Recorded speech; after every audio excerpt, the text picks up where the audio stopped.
Sports in the Spirit, the only show, at least that I know about, where we take Catholic things, we take sports, we combine them into one, and it's awesome. So my name is Andy Shmura. I am your host. I just really want to get into this topic today. I'm actually really excited for this because I really want to talk about the NFL again. You know, it's been a while. It feels like they're in the off season. There's just not as much happening. But I really love pro football. And if you've paid attention to what has been happening in the NFL lately, you probably heard the name Tim Tebow come up. Now, he's one of my favorite athletes. But I think if you're a little bit younger than I am, you might not really know him. You know, he's a big name guy, so maybe you at least recognize the name Tim Tebow. But it's really been over a decade or so since he was probably the biggest athlete in all of American sports. And you might think, what made Tim Tebow so popular in the first place? Why is he coming back now? And what does this have to do with us as Christians?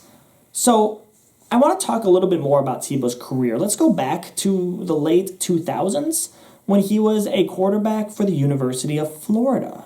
He was a Gator. And he was a 4-year contributor at the quarterback position, but then in that time, he was the starter for 3 years. He won 2 national championships. He won the Heisman Trophy in 2007, the youngest player to do so at that time.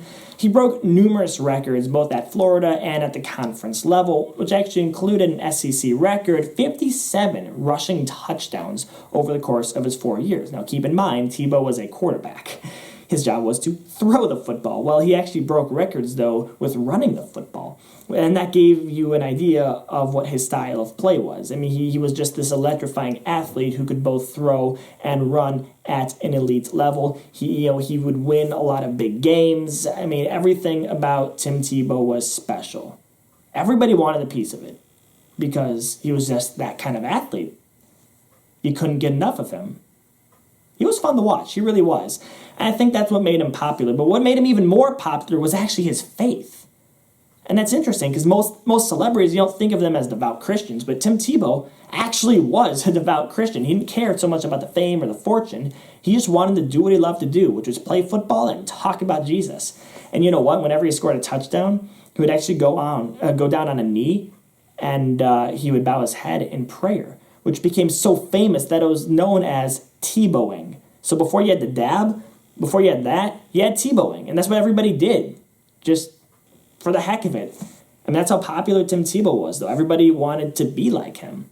He would always put Bible verses on the eye black that he would wear before a game, which included the 2009 National Championship game, when she put the verse John 3:16 on his eye black. Well, get this. Over the course of the next 24 hours, John 3:16 was the single most searched term on Google. 90 million searches in just one day. And then next year, the NCAA banned it.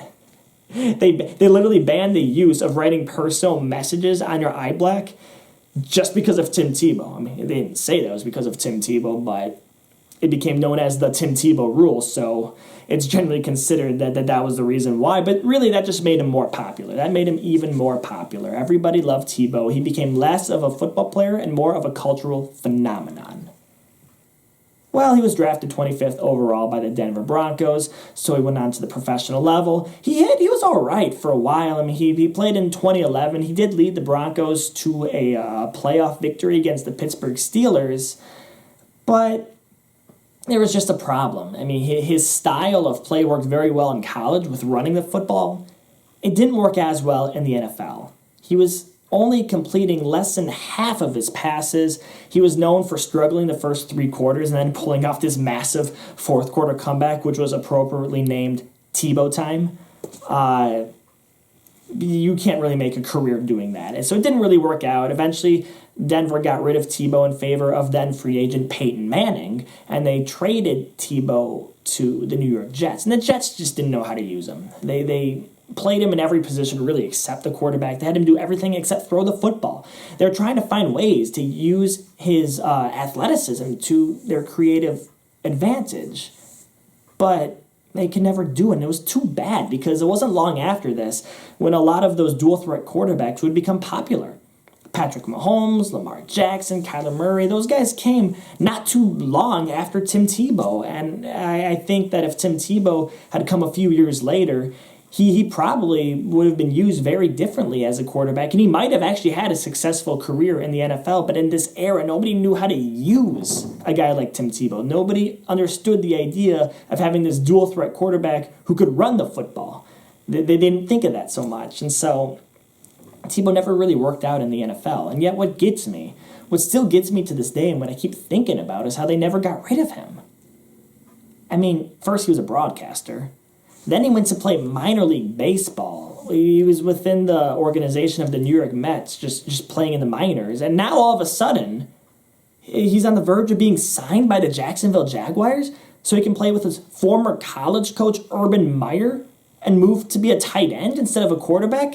I mean, you just can't get rid of Tim Tebow because every time you think he's gone, right when you think his NFL career was ruined and that was it, he was just this guy who had his big college career and was this big phenomenon and then disappeared and that was the end of it, all of a sudden he's back again. You can't get rid of Tim Tebow. And I think that's a sign. I think there's something that we can learn as Christians because of that. When you're a man of Christ, nothing can stop you, truly. If you have God flowing through your veins, what is there to be afraid of? And that's not just true for Tebow. That's true for any of us Christians. The problem is we just don't normally think of it that way. We don't realize that we have the Almighty God in our back pocket everywhere we go. But sometimes we think of life as this scary, intimidating place and these bad things happen, but we forget that we have God with us through all of it, and God is bigger than all of those things. And there's simply nothing to be afraid of. When you're a person of God, it's like being Tim Tebow at the collegiate level. You are the most athletic player on the field, and all you have to do is realize it. But I think a lot of us don't. I think a lot of us do have God, and we are the most athletic person on the field. We just forget about it. We have to realize that when we go through life with God on our side, we are truly unstoppable. There is absolutely nothing to be afraid of in this world because God conquered this world, not so that it could be our slave master, but our playground.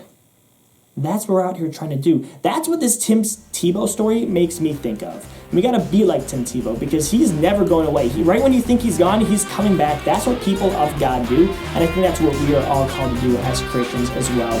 We are unstoppable. We just have to realize how unstoppable we are. So from St. Thomas More in Appleton, Wisconsin, my name is Andy Shimura. I'm signing off. See you next time, guys. Bye.